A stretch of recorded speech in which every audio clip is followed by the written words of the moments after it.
Olá, pessoal, tudo bem com vocês? Espero que sim. Bom, estamos aí em mais uma semana de aulas à distância, de forma remota, né?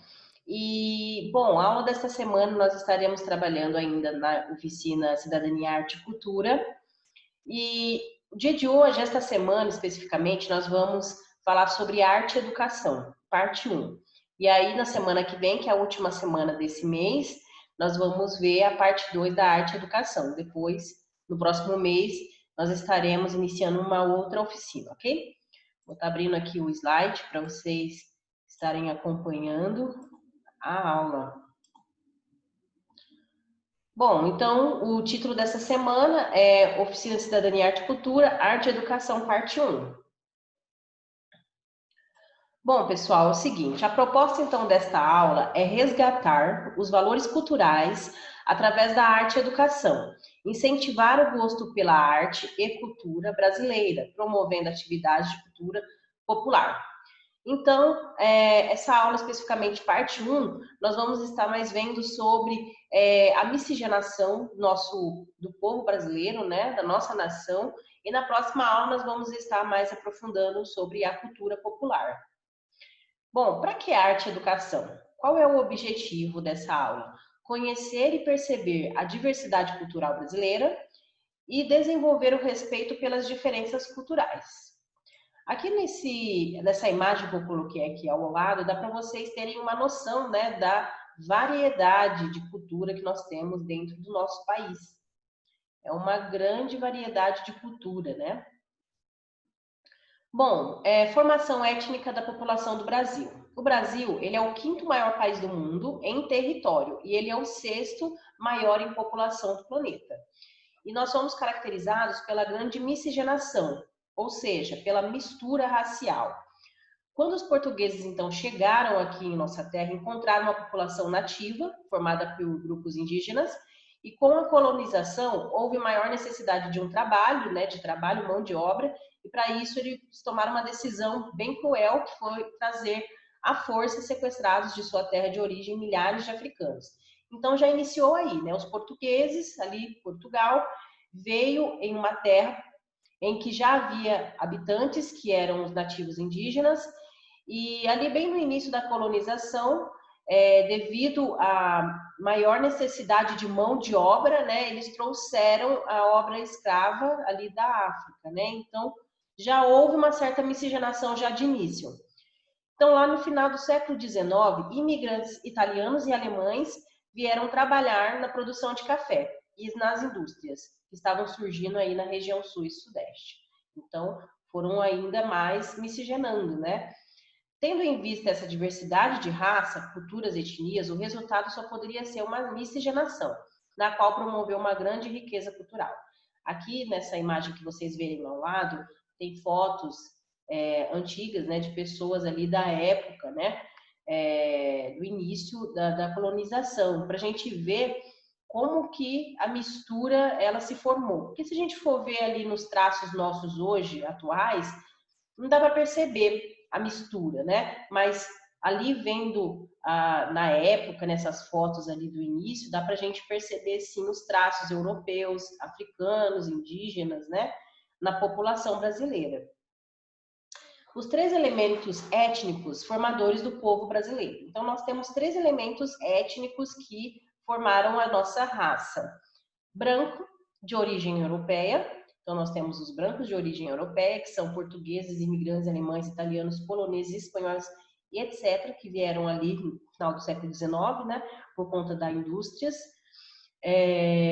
Depois nós temos o elemento étnico indígena, que é o nativo de variedades de nações, que é os tupis, tapuias, jezaruaquês e etc. Existem inúmeros.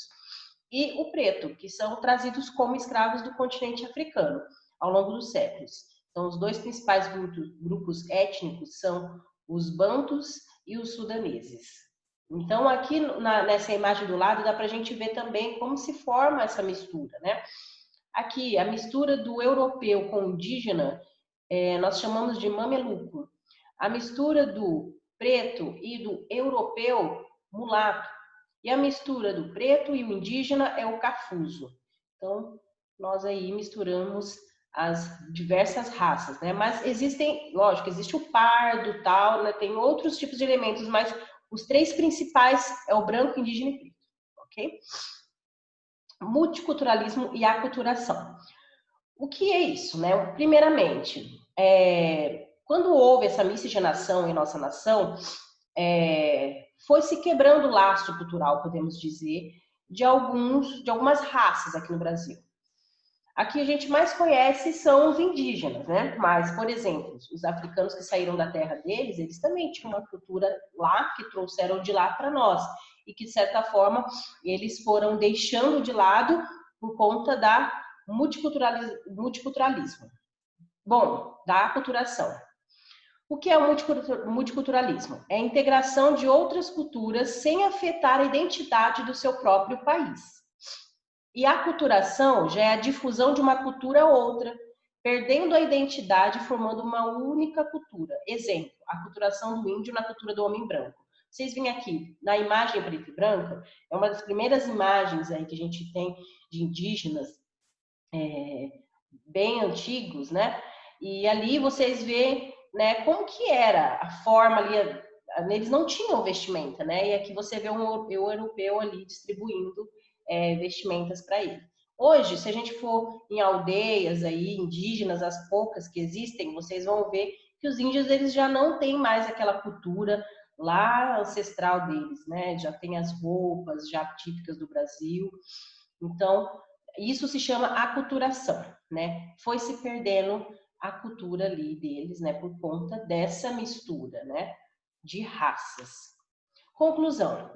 É necessário atentar ao fato de que refletir sobre a diversidade cultural atrai novas maneiras de pensar sobre o diferente e também estabelecer meios de aceitar a diversidade e a complexidade individual. O que nós vemos nisso, né? Essa diversidade cultural que nós temos em nosso país é uma forma de expressão de vermos o quão únicos nós somos, né? De aceitarmos a nossa complexidade e individual de cada um. Eu vejo assim que, infelizmente, né, por mais que nós tenhamos essa variedade de raça, essa história aí de miscigenação, nós ainda estamos entre os países mais preconceituosos conosco mesmo. Então, é estranho, né? Porque se nós tivemos tanta miscigenação, essas misturas de raça, é para a gente ter esse respeito, né? Porque nós somos essa mistura. Mas, infelizmente, há um grande preconceito. Então, o que nós precisamos? Nós precisamos quebrar esse paradigma, precisamos estabelecer e aceitar essa diversidade e até mesmo a nossa complexidade individual.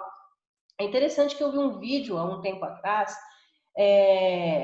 de um senhor explicando, né, sobre a questão de você chamar o negro de negro ou de preto, quer dizer, né, a pessoa de raça preta, negra ou preta.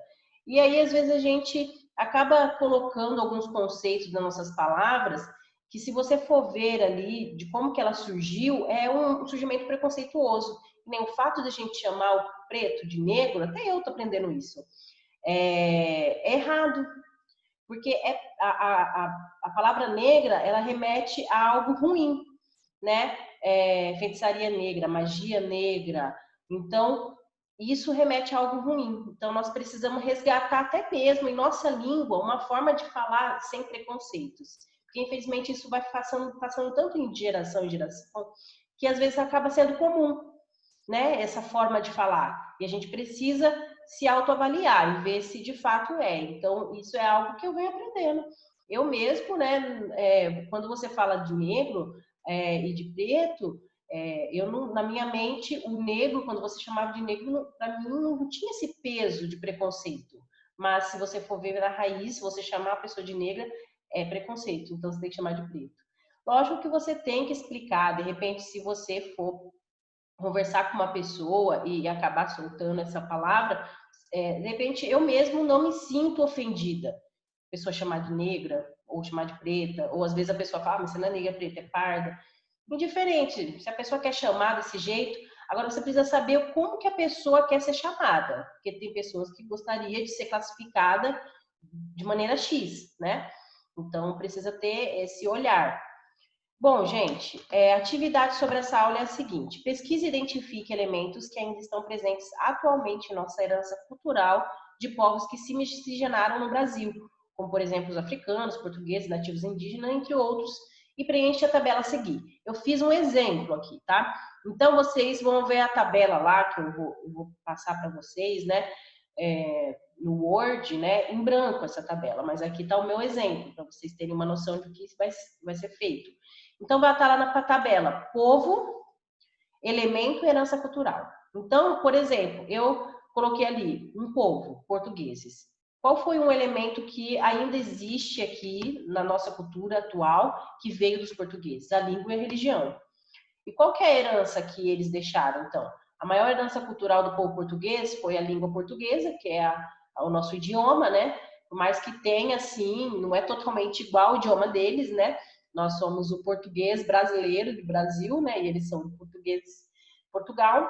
Mas só que nosso idioma veio deles, né? E outra herança também é a religião cristã, que nós sabemos que tem o grande predomínio aí do catolicismo em nosso país por conta dos portugueses, né? Que trouxeram a religião deles. Então vocês vão estar aí vendo, pensa aí, pesquisa, é para pesquisar, gente, não coloca qualquer coisa não, tem que ter embasamento. Quais foram aí, seleciona um povo africano, português, o nativo indígena e qual um elemento ainda que está presente em nossa cultura. De repente tem um elemento culinário, aí vocês podem falar qual o nome do prato culinário, tá bom? Então é isso, pessoal, sobre a aula de hoje que eu tenho que passar, que eu passei aí para vocês, ok? Bom, qualquer dúvida, é só entrar em contato conosco, né, pelo WhatsApp, e nós vamos nos falando aí, ok? Então tenham todos uma ótima semana, uma ótima aula, até a próxima.